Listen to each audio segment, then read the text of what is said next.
By the 1760s, Boston had grown into one of the most significant cities in British North America. A busy port defined by commerce, authority, and mounting unrest. Within a single generation, the city would be swept up in revolution marked by conflict and rebuilt as part of a new nation. In this video, modern artificial intelligence tools are used to bring historic paintings, maps, and engravings to life, shifting perspectives, changing camera angles, and moving through these scenes in ways their original creators never imagined. The aim isn't simply to observe the past, but to enter it, to walk through Boston as it once existed and feel what it might have been like to stand there, from its earliest days of settlement all the way through to revolution. And if you stay until the end, we'll compare these same locations to how they appear today to see what time has transformed and what has managed to survive. Before we step into Old Boston, it helps to understand where this story began. This painting shows the arrival of the Winthrop fleet on the shores of New England in 1630. Led by John Winthrop, these vessels carried settlers to Massachusetts Bay, laying the foundation for what would soon become Boston. Imagine arriving on that unfamiliar stretch of coastline, stepping onto land with no certainty of what lay ahead, knowing only that everything you hoped to build would start right here. Just before we move into the 18th century, it's worth pausing for a moment. This image shows Boston's first meeting house, originally constructed in 1632, only a few years after the settlement took root. The engraving itself came much later, but it likely reflects how the building would have looked at the time, plain, practical, and central to the rhythms of daily life. The meeting house stood near what is now State Street, close to the heart of modern downtown Boston. A reminder of just how closely the city's earliest foundations still line up with its present shape. On the path toward the 18th century, it's worth slowing down to take in scenes like this. A Boston still quiet, still uncertain, and only beginning to find its form. This image is not a drawing made at the time, but it captures the spirit of a much smaller colonial town, long before the crowded streets and active harbor of the 1700s. Modest wooden buildings line unpaved roads, ships rest close to shore, and daily life moves at a slower, more fragile pace. Scenes like this remind us that Boston was less a city back then and more an experiment, still searching for its footing in a new world. If I could visit that place knowing what I know now, I think I would see it as one of the earliest seeds of what would later come to be known as the American Dream. This engraving dates to the early 1720s and shows the city as it appeared from the harbor, already familiar in certain ways even now. In the foreground lies Boston Harbor, filled with ships that drove the city's Atlantic economy. No longer a fragile outpost, but a growing port town whose streets, harbor, and skyline still echo through the city we know today. To give a clearer sense of Long Wharf, a 1743 engraving has been added here, which makes its size and importance much easier to appreciate. Long Wharf stretches prominently into the harbor near the center of the view, reaching farther out into the water than the surrounding docks and piers, and serving as one of Boston's main gateways to the wider Atlantic world. From this point, ships arriving from Europe and the Caribbean unloaded their cargo, travelers stepped ashore, and Boston made its first impression on anyone approaching by sea. A defining waterfront landmark, whose position and outline can still be traced and visited in the city today. Rising behind it are church steeples, marking the town's neighborhoods, including Christ Church in the North End, later known as Old North Church, which still stands today. Seen together, these landmarks show Boston on the threshold of transformation. No longer a fragile settlement, but a growing port town whose streets, harbor, and skyline still shape the city we know now. This image shows Boston Light, the first lighthouse built in what would become the United States, finished in 1716 on Little Brewster Island, at the entrance to Boston Harbor. For ships arriving from the open ocean, it was often the first glimpse of land after a long crossing of the Atlantic. Imagine finally spotting that light after weeks or even months at sea, a signal that the voyage was drawing to a close and that the promise of something new was finally within reach. During the Revolutionary War, the original structure was deliberately torn down by British forces in 1776 as they pulled out of Boston. But it was rebuilt just a few years later in 1783, and remarkably, Boston Light still stands on that same spot today, continuing to guide vessels into the harbor more than 3 centuries after it was first lit.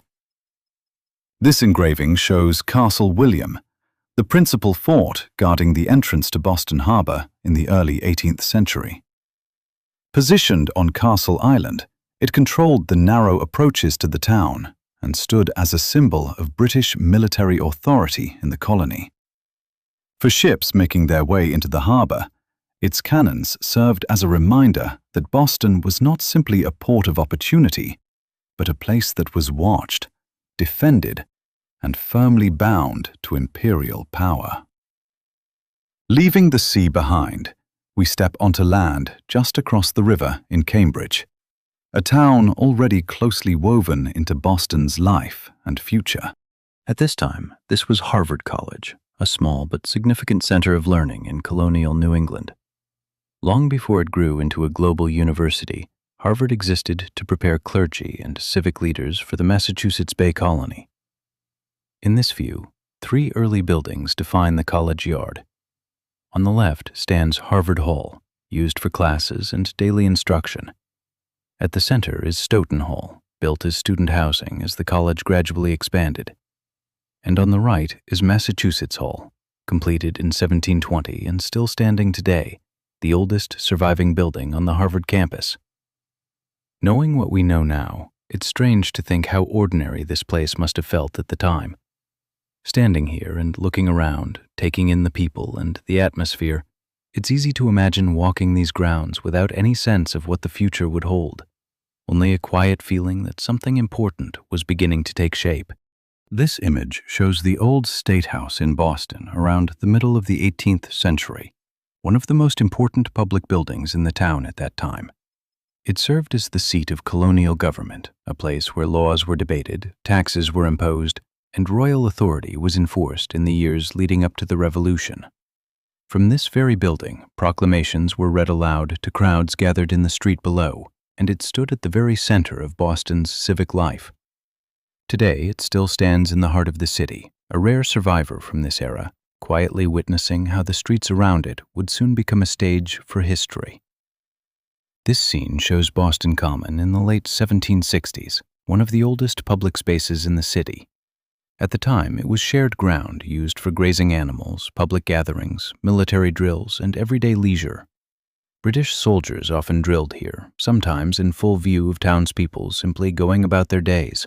A quiet but steady reminder of imperial presence. Rising in the background is Province House, the official home of the royal governors of Massachusetts, looking out over the common as a visible sign of British authority. Today, this ground is still known as Boston Common, a public park sitting at the very heart of the city. But in the years leading up to the Revolution, it was a place where ordinary daily life and mounting tension existed right alongside each other. Standing here now, it's hard not to picture what it must have felt like. People cutting across the grass, children running about, soldiers going through their drills nearby, all of it woven together into the fabric of everyday life. At the time, it probably seemed like just another ordinary day, with no real sense that within a decade, this would become part of an entirely independent country. I can't be in Boston on the edge of revolution and not stop here. This scene captures the events of December 1773, when colonists boarded ships anchored in Boston Harbor and threw chest after chest of tea into the water in protest against British taxation. Some of the men disguised themselves as Mohawk Indians, partly to hide who they were, and partly to frame the act as something distinctly American rather than British. At the time, nobody called it the Boston Tea Party. It was a deliberate act meant to send a message, not put on a show. just a decision carried out in the cold water of the harbor that pushed Boston one step closer to open resistance. This is the Green Dragon Tavern, one of the most well-known gathering places in pre-revolutionary Boston. By the 1760s and into the early 1770s, it was far more than somewhere to have a drink. It served as an informal headquarters where merchants, craftsmen, dock workers, and political organizers came together to debate British policies and coordinate acts of resistance. Groups like the Sons of Liberty are known to have met within these walls, using its private back rooms to plan protests, share information, and organize responses to new taxes and other provocations. In places like this, the revolution didn't begin with grand speeches or formal declarations. It began with conversations shaped by anger, uncertainty, and a growing feeling that the old order had stopped working. This is Faneuil Hall in 1775, often called the Cradle of Liberty. By this point, the building was already well established as Boston's central meeting place, a market on the ground floor, and above it a hall where town meetings, debates, and protests regularly unfolded. It was here that Bostonians packed in shoulder to shoulder to argue over taxes, representation, and the ever-growing presence of British authority as tensions continued to rise. By the eve of the Revolution, Faneuil Hall had become a place where public opinion was shaped out in the open, where speeches transformed frustration into action, and where the idea of resistance moved from private conversations into the streets outside. The building still stands today, but in moments like this one, it was less a landmark and more a pressure point, a space where an entire city wrestled with what it was on the verge of becoming. This image shows a triumphal arch erected in Boston in 1789 to welcome George Washington as president of a newly independent nation. The arch itself was temporary, built solely for this occasion, but what it represented was something lasting. Though it was constructed from wood, it was carefully finished to resemble stone, giving it the look of permanence at a moment when the nation itself was still finding its footing.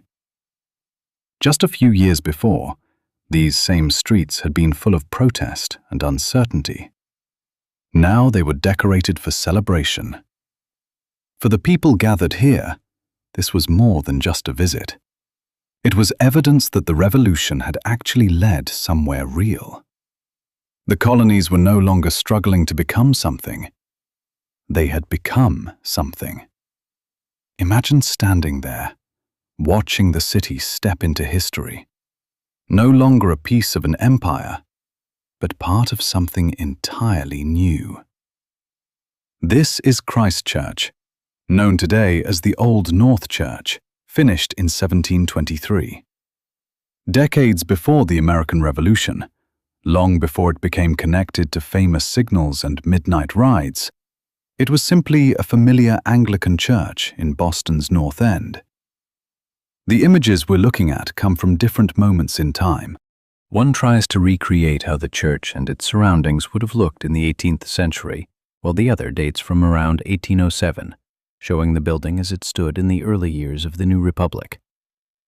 Together, they give us a sense of continuity, a structure that stayed rooted in place while the world around it changed completely. Not long after those early years, this quiet church was pulled into events far beyond anything it was built for. From its tower came a simple signal, 2 lanterns, warning that British troops were moving by sea. What had once been a place of routine worship suddenly became part of the larger story unfolding across the city. At the time, nothing about this spot would have suggested the role it was about to play. It was simply part of the neighborhood, woven into everyday life, with no sign that it would soon be remembered as one of the places where everything began to shift. This engraving shows Boston's first meeting house from 1632, once standing along what is now State Street. What began as a quiet wooden building at the edge of a small settlement has since become one of Boston's busiest streets, with no visible trace of where the town first gathered together. This 1723 view shows Boston as a low, crowded harbor town shaped entirely by the sea. Today, that same shoreline is filled in, built up, and transformed into a modern skyline, but the harbor is still the city's heart. This image shows the original Boston Light as it appeared in the 1720s. That first lighthouse was later destroyed by the British in 1776. What stands on the island today is a rebuilt version, completed in 1783. It remains the oldest continually used lighthouse site in all of America. This engraving shows Castle William in the early 1700s, guarding Boston Harbor for the British. Damaged during the British evacuation in 1776, it was later rebuilt by Americans. Its walls still stand today, overlooking a very different harbor than the one it once protected. This engraving shows Harvard's early campus as it took shape in the 17th and early 18th centuries. Of all those original buildings, only Massachusetts Hall still stands.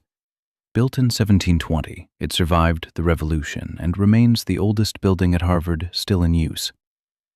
Today, the old State House is still here, nearly unchanged, but now surrounded by modern towers on every side. What was once the center of colonial power sits quietly inside a modern city. It is one of the few places where Boston's revolutionary past still stands exactly where it always has. In 1768, Boston Common was open grazing land and public ground where people walked, trained, and gathered at the edge of a small town. Today, that same space remains Boston's oldest public park. No longer pasture, but still a shared commons, surrounded by a modern city that grew up around it. Faneuil Hall, as it appeared in 1775, was already a center of debate on the eve of revolution. Today, the building still stands on the same spot, surrounded by crowds once again, no longer arguing over independence, but carrying on the life of a city shaped by what happened here. The Old North Church still rises above the street, much as it did in the 1700s. The city is closed in around it, but the church remains the same anchor. Once a quiet colonial landmark, it now stands surrounded by modern Boston, watching over the same streets where history first unfolded.